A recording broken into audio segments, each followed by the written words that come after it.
Wendy has the second highest willpower of any of the core investigators. She's got average intellect, joint highest agility, but an appallingly low combat score. He says, reaction, when you reveal a chaos token, choose and discard one card from your hand, cancel that chaos token and return it to the bag. Reveal a new chaos token. This means if you don't like any token that you draw, you can pick a card from your hand, discard it to the discard pile, pop the token back in the bag, and redraw. It's like a do-over or a mulligan. Treat it as if the first token never existed. So it can't trigger things like the baseball bat or special effects on the scenario reference card. You put the first token back in the bag before drawing the replacement, so it's possible to draw the same one again. You can only use this ability once per test, so if something gets you to draw more than one chaos token from the bag, you must pick one to return to the bag. But if you're doing something like investigating, after you fail, you can always spend a new action to have another go, and that's considered a new test. Her Elder Sign effect is +0, but if she has her amulet in play, she automatically succeeds instead, and this is the only auto success on an investigator card. When you automatically succeed on a test, you change the test difficulty number to 0. Recalculate the maths at this point to see if it affects cards like Derringer, Switchblade, Opportunist, and so on.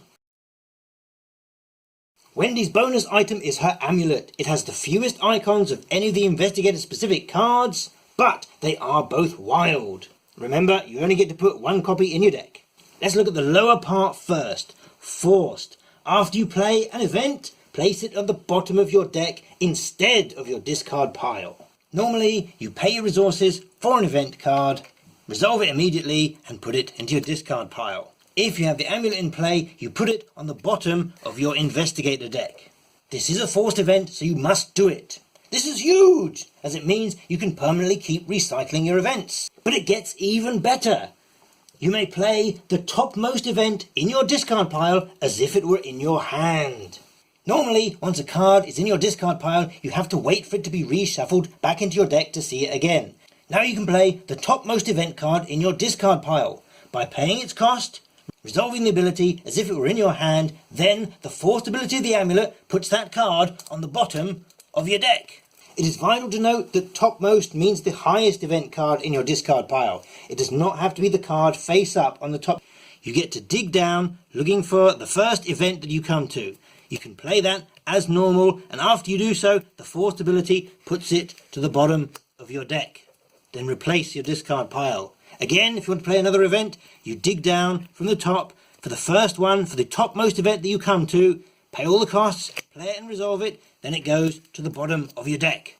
Remember, you play a card using the play action on your turn of the investigator phase or as a fast ability according to its timing instructions.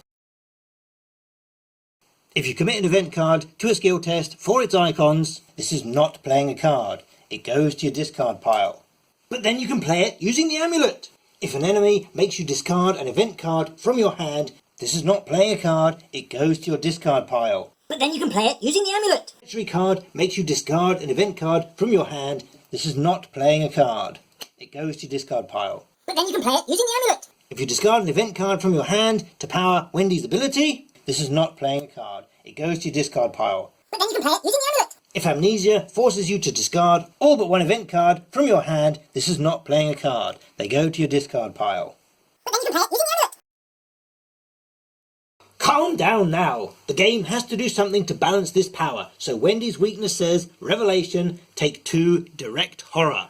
Direct Horror must be applied to your investigator. It cannot be assigned or reassigned elsewhere, so you can't put it on your assets or allies. Then it says, remove all your cards in your discard pile from the game.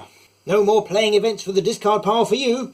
These cards are removed from the current game. They come back to you when the scenario is finished in time for you to spend your experience points. But that does mean that any basic weaknesses in your discard pile go away too, but not abandoned and alone, as that is in your hand revelating while you make the removal. It becomes the first card of a new discard pile.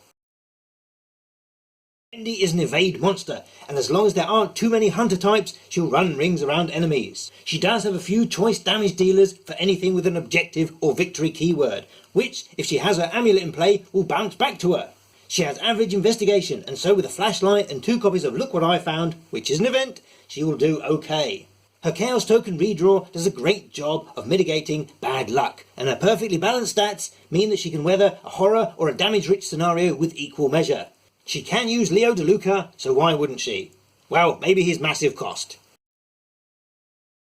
As a team player, particularly in a 4-player game, she can reliably engage and evade the large numbers of enemies in play while others investigate and fight. This protects them from retaliate, attacks of opportunity, and any damage from failed fight tests. Her ability and many of her events only affect her, and she'll definitely be in the queue for the old Book of Lore and scrying to try and get that amulet out. Like any investigator out of the core box, she's only going to be half the woman she could be. If you're going for a full-on Wonder Wendy event-only deck, you'll be disappointed. Just fill up with neutral skill cards. Alternatively, forget about the amulet and focus on card draw using pickpocketing. Sure Gamble and Hot Streak are too high level, which is a shame, as Wendy needs something to help pay for those recycle events. An experienced Leo is 1 resource cheaper, but still expensive. Cat Burglar for the extra agility and free movement is a strong choice, particularly if you're the designated evader for your group. Because of Wendy's redraw ability, Will to Survive isn't as potent as it is for other investigators, but it is an event. Close Call might be something to consider for solo play for when you are low on health or don't have a sneak attack. The Experienced Lucky costs 2 experience, but it is an event, and one you will welcome as often as possible. Having the card draw means you'll get to see it more often. Aquina is the same cost as Leo, but her ability isn't as universal. If you're in multiplayer and drawing lots of enemies, then maybe you could get value from her. There's a lot of competition for Wendy's next slot, meaning the Elder Sign Amulet might not be a viable choice. Bulletproof Vest is expensive compared to Leather Coat, and neither of those is an event. With 1 core box, you can only play her with Roland or Daisy. Roland is the suggested partner, and he works fine because there's a clear division of labour, but she also works well with Daisy as well. She can evade the monsters, giving Daisy time to get the clues or get some spells out to destroy them.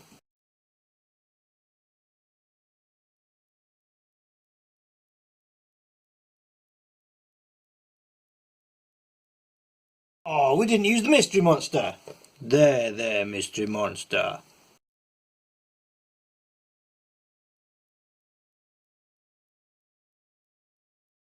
In the words of the great English philosopher Anthony Evans, boom!